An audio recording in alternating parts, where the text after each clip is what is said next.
Notice period ఆ రోజుతో పూర్తవుతుంది. మరో కంపెనీలో నవంబర్ 3న జాయిన్ కావాల్సి ఉంది. ఉత్తరప్రదేశ్ లోని గోరఖ్పూర్ కు చెందిన జ్యోతి తన అక్క బావలతో కలిసి పూణేలో ఉంటోంది. 2006లో ఆమె కాల్ సెంటర్ లో జాయిన్ అయింది. ఇక విప్రోలో చివరి రోజు జాబ్ అన్న జోష్ లో ఉంది. నైట్ షిఫ్ట్ కి హుషారుగా బయలుదేరింది జ్యోతి. ఇక కార్ ఎక్కగానే తన బాయ్ ఫ్రెండ్ కు ఫోన్ చేసి మాట్లాడటం మొదలుపెట్టింది. ఇద్దరు ఏకైకలు పకపకలు. కారు ఎటు వెళ్తుందో ఆమె గమనించలేదు. హినేజీవాడలోని విప్రో కాల్ సెంటర్ క్యాంపస్ కు రెగ్యులర్ గా వెళ్లే దారిలో కారు వెళ్లలేదు. దాదాపుగా 40 నిమిషాల ప్రయాణం చేసిన తరువాత కారు ఓ చోట సడన్ గా ఆగిపోయింది. ఏమైందని క్యాబ్ డ్రైవర్ పురుషోత్తం బొరాటేను అడిగింది జ్యోతి. అతని పక్కన అతని స్నేహితుడు ప్రదీప్ యశ్వంత్ కొకాడే ఉన్నాడు. ఇతను కూడా క్యాబ్ డ్రైవరే. ఇద్దరు కూడా విప్రో కాల్ సెంటర్ ఎంప్లాయీస్ కోసం పనిచేస్తూ ఉంటారు. అతను కూడా ఆమెకు తెలుసు. ఇద్దరు తెలిసిన వాళ్లే, పైగా రెగ్యులర్ గా వచ్చేవాళ్లు కావడంతో జ్యోతి ఏమీ పట్టించుకోలేదు. ఒకవైపు ఫోన్లో కంపెనీలో ఇవాళ చివరి రోజు అన్న సంతోషాన్ని తన బాయ్ ఫ్రెండ్ తో పంచుకుంటోంది. కారు ఎందుకు ఆగింది అని 2 సార్లు అడిగింది. దిగి చూస్తాను మేడం అన్నాడు పురుషోత్తం. అతను కారు దిగాడు. ఇక ఫోన్లో మాట్లాడుతున్న బాయ్ ఫ్రెండ్ ఏమైందని జ్యోతిని అడిగాడు. ఈ లోపే కారు టైర్ పంచర్ అయిందని చెప్పాడు పురుషోత్తం. ప్రదీప్ కూడా కిందకి దిగాడు. ఇక ఫోన్లో జ్యోతితో పాటు కార్ డ్రైవర్ మాటలను వింటూ ఉన్నాడు ఆమె బాయ్ ఫ్రెండ్. ఈ టైంలో కార్ టైర్ పంచర్ కావడం ఏంటని జ్యోతిని సీరియస్ గా అడిగాడు ఆమె బాయ్ ఫ్రెండ్. ఆ డ్రైవర్ ను కూడా సీరియస్ గా అడుగు, లేదంటే వేరే కారు పిలిపించుకోమని చెప్పాడు. ఇంతలో 1 నిమిషం కారు దిగండి మేడం అంటూ పురుషోత్తం రిక్వెస్ట్ చేశాడు. ఆమె దిగే ప్రయత్నం చేస్తూ ఉండగానే ఆమె ఫోన్ ని లాక్కున్నాడు పురుషోత్తం. మరోవైపు ఆమె బాయ్ ఫ్రెండ్ హలో హలో అంటూ ఉండగానే ఫోన్ కట్ అయిపోయింది. టెన్షన్ తో జ్యోతి బాయ్ ఫ్రెండ్ ఆమె సోదరికి ఫోన్ చేసి చెప్పాడు. మధ్యలో జ్యోతి ఫోన్ కట్ అయింది. కారు టైర్ పంచర్ అయిందని చెప్పింది. ఫోన్ కలవడం లేదని చెప్పాడు. కంగారుగా జ్యోతి సోదరి సైతం ఫోన్ చేసినా స్విచ్ ఆఫ్ అని వచ్చింది. తన భర్తకు విషయం చెప్పడంతో అతను కంపెనీకి ఫోన్ చేశాడు.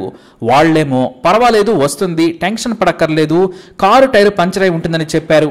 దీంతో వీళ్లు కూడా నిజమే అనుకున్నారు. కంపెనీ ప్రతినిధులు చేసిన ఈ చిన్న ఘోరమైన తప్పు ఆ రోజు ఘోరం జరిగేలా చేసింది. రాత్రి 12 దాటినా జ్యోతి రాలేదని కంపెనీ నుంచి సమాధానం రావడంతో పూణే పంచవటి నగర్ లో ఉండే ఆమె సోదరి తన భర్తతో కలిసి రాత్రి 1 గంటకు ఫిర్యాదు చేసింది. ఆ వెంటనే పోలీసులు క్యాబ్ డ్రైవర్ పురుషోత్తం నంబర్ తీసుకున్నారు. ట్రాన్స్పోర్ట్ ఇన్ఛార్జ్ ను స్టేషన్ కు పిలిపించారు. క్యాబ్ డ్రైవర్ కు ఫోన్ చేసినా స్విచ్ ఆఫ్ అని రావడంతో పోలీసులు ఏదో దారుణం జరిగి ఉంటుందని ఊహించారు. వెంటనే ప్రత్యేక బృందాలను రంగంలోకి దించారు. కానీ ఫలితం లేకపోయింది. ఇక తెల్లవారుజామున గౌంజే గ్రామంలోని పొలంలో ఒక శవం కనిపించడంతో పోలీసులకు సమాచారం ఇచ్చాడు ఆ రైతు. పోలీసులు పొలంలోని బాడీని చూసి షాక్ అయ్యారు. నగ్నంగా మహిళ బాడీ ఉంది. తల మొత్తం ఛిద్రమైంది. చేతి నరాలను బ్లేడ్ తో కట్ చేశారు. మెడకు గాయాలున్నాయి. రేప్ చేసి హత్య చేశారని గ్రహించిన పోలీసులు ఆధారాలు సేకరించి ప్రభుత్వ ఆసుపత్రిలో పోస్ట్ మార్టం చేయించారు. ఇంతలో పంచవటి పోలీసులు వెతుకుతున్న కేసు గురించి తెలియడంతో పూణే రూరల్ ఎస్పీ ప్రవీణ్ పాటిల్ రంగంలోకి దిగారు. కాల్ సెంటర్ ఉద్యోగిని క్యాబ్ డ్రైవర్ ఎత్తుకెళ్లాడనే వార్త మీడియాలో ప్రముఖంగా రావడంతో విచారణను ఆయన పర్యవేక్షించారు. జ్యోతి సోదరి సాయంతో హాస్పిటల్లో ఉన్న బాడీతో పాటు శవం పక్కన దొరికిన బట్టల ఆధారంగా చనిపోయింది జ్యోతినేనని తేల్చారు పోలీసులు. ఇక బాడీ దొరికిన రోజే బంధువుల ఇంట్లో దాక్కున్న పురుషోత్తంను, మరో డ్రైవర్ ప్రదీప్ ను అరెస్టు చేసేశారు. ఇక వారిని విచారించగా తామే రేప్ చేసి చంపేశామని ఒప్పుకున్నారు. అయితే వారు వేసిన ప్లాన్ తెలిసి పోలీసులు షాక్ అయ్యారు. జ్యోతికి ఫోన్ పిచ్చి ఎక్కువ అని చెప్పాడు పురుషోత్తం. ఆమెను ఎప్పుడు తాను పిక్ చేసుకున్నా కూడా ఫోన్లోనే మాట్లాడుతూ ఉంటుంది. కారు ఎక్కిన దగ్గర నుంచి కంపెనీకి వెళ్లే వరకు ఫోన్లో మాట్లాడుతూ ఉంటుంది. ఆమె చాలా అందంగా ఉంటుంది. ఆమెను అనుభవించాలని నేను ప్రదీప్ ప్లాన్ చేశాము. మిగతా వాళ్ళు చాలా అలర్ట్ గా ఉంటారు. వారికి వేరే వాళ్ళు తోడుగా ఉంటారు. నైట్ షిఫ్ట్ లో ఈమె రూట్ లో మరొక ఎంప్లాయ్ లేరు. పైగా ఆమె ఫోన్లో మాట్లాడుతూ ఉంది. కాబట్టి చీకట్లో ఎటు తీసుకెళ్లినా పట్టించుకోదు. అందుకే జ్యోతిని రేప్ చేసి చంపేయాలనుకున్నాం. అందుకోసం ఆ రోజు రాత్రి మేము దారి మళ్లించి పొలాలున్న గౌంజే ప్రాంతంలోకి తీసుకెళ్లాం. నిర్మానుష్య ప్రాంతంలో కారు ఆపాం. మేము కారు ఆపే వరకు జ్యోతి చూసుకోలేదు. కారు టైరు పంచర్ అయింది. దిగమనగానే ఆమె కారు దిగింది. ఆ తర్వాత తాను ఎక్కడ ఉన్నానని అడిగి భయంతో కేకలు పెట్టింది. మేము ఆమె నోరు మూసి పొదల్లోకి ఎత్తుకెళ్లాం. ఒకరి తర్వాత ఒకరం ఆమెను బలాత్కారం చేశాం. ఆ తర్వాత అరుస్తూ ఉంటే ఉరేసి హత్య చేసేశాం.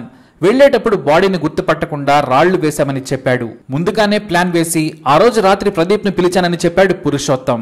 పక్కా పథకం ప్రకారమే క్యాబ్ ఎక్కిన తర్వాత ఆమె ఫోన్లో మాట్లాడుతూ దారి చూసుకోలేదు. అదే వారికి కలిసి వచ్చేసింది. అయితే మరి మీరే జ్యోతిని కారులో ఎక్కించుకున్నారు కదా, పోలీసులకు దొరుకుతామని భయపడలేదా అంటే దారుణమైన మాటలు చెప్పారు నిందితులు. ఏదైతే అది జరిగింది, అందంగా ఉన్న జ్యోతిని అనుభవించాలి అంతే అని చెప్పారు ఆ నిందితులు. పోలీసులు ఈ కేసును గంటల వ్యవధిలో ఛేదించారు, కానీ ఫలితం లేకుండా పోయింది. క్యాబ్లో తీసుకెళ్లిన డ్రైవర్ పురుషోత్తంకు కాల్ చేస్తే స్విచ్ ఆఫ్ అని వచ్చింది. కంపెనీ సైతం ప్రయత్నించినా అందుబాటులోకి రాలేదు. పోలీసులు అదే రోజు రాత్రి పురుషోత్తం ఇంటికి కూడా వెళ్లారు. ఇంకా ఇంటికి రాలేదని అతని భార్య చెప్పింది. కంపెనీకి వెళ్లకుండా జ్యోతిని ఎటు తీసుకెళ్లి ఉంటాడా అని చాలా ప్రాంతాల్లో వెతికినా లాభం లేకుండా పోయింది. రాత్రి 1 గంట వరకు ఫిర్యాదు చేయకపోవడం జ్యోతి కొంపముంచింది. వెంటనే ఫిర్యాదు చేసి ఉంటే లొకేషన్ను పట్టుకోగలిగేవారు. బాగా అర్ధరాత్రి సమయం కావడం వలన నెట్వర్క్ సిబ్బంది అందుబాటులో లేక వెతకటం ఇబ్బందిగా మారింది. అర్ధరాత్రి సమయంలో కంప్లైంట్ చేయడం వలన నెట్వర్క్ సిబ్బంది అందుబాటులో లేక వెతకటం ఇబ్బందిగా మారింది. ఇక జ్యోతి శవానికంటే ముందే నిందితుడి కోసం స్పెషల్ టీం రంగంలోకి దిగిపోయింది. ఎందుకంటే నేరగాడు అతనే అని ముందే ఊహించేశారు. జ్యోతి ఫోన్లో మాట్లాడే వ్యసనం కొంత కొంప ముంచిందని చెప్పవచ్చు. ఆ తర్వాత విప్రో కంపెనీ కూడా నిర్లక్ష్యపు సమాధానం జ్యోతిని వెతకకుండా చేసిందని విమర్శలొచ్చాయి. వారి సమాధానం కారణంగానే జ్యోతి సోదరి ఆలస్యంగా పోలీసులకు ఫిర్యాదు చేసింది. అయితే జ్యోతిపై అత్యాచారం చేసి చంపే నాటికి పురుషోత్తం వయసు 26 ఏళ్లు కాగా ప్రదీప్ వయసు 19 ఏళ్లు కావడం విశేషం. ఇక 5 ఏళ్ల తర్వాత జ్యోతిని అత్యంత కిరాతకంగా అత్యాచారం చేసి చంపినందుకు నిందితులకు ఉరిశిక్ష విధించింది పూణే సెషన్స్ కోర్టు. 2012లో హైకోర్టుకు వెళ్లి ఉరిశిక్ష కొట్టేయాలని పిటిషన్ పెట్టారు నిందితులు. కానీ కింది న్యాయస్థానం తీర్పునే ధర్మాసనం సమర్థించింది. సుప్రీంకోర్టు సైతం అత్యంత హేయమైన చర్యకు నిందితులు బ్రతికి ఉండటమే తప్పని వ్యాఖ్యానించింది. 2015లో సుప్రీంకోర్టు నుంచి కూడా ఉపశమనం దక్కకపోవడంతో రాష్ట్రపతి దగ్గర క్షమాభిక్ష పిటిషన్ను పెట్టుకున్నారు పురుషోత్తం, ప్రదీప్. రాష్ట్రపతి సైతం వారి విన్నపాన్ని తిరస్కరించారు. ఇప్పుడు మరణం చావు మధ్యలో ఇద్దరు జైల్లో కొట్టుమిట్టాడుతూ ఉన్నారు. మరి వీరికి ఇదే సరైన శిక్ష? మరి మీ అభిప్రాయాన్ని కూడా కమెంట్ ద్వారా తెలియజేయండి. అలాగే ఇలాంటి ఇన్ఫర్మేషన్ కోసం ఈ వీడియోని లైక్ చేయండి, షేర్ చేయండి, మా ఛానల్ని సబ్స్క్రైబ్ చేసుకోండి.